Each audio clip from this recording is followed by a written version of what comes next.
With me is Michael Fariello from Amazon Prime Air. So, the slogan is, the future of delivery is now. But what exactly does it mean, the future of delivery? Yeah, I would look at it from two ways. So one is, we've been building this program for years, and it went from a concept to something that is very real, and we started delivering to customers with this very drone to my right here in November of 2024. And then the other part is the now factor, right? With the drones, we're able to hit speeds that never has really been done at scale, and now we're able to do that consistently, where we can get packages to customers in less than an hour. So, and what's the plan for the future?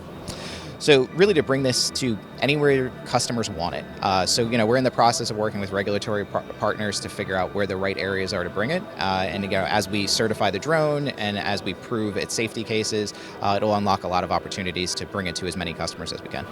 And why is it important for your company to be here at the XPONENTIAL? Being here at the conference allows us to see all the different technology in this space. And it's really important because as that technology advances, it means all of us are going to be able to benefit from it and really accept it more broadly from the community as well.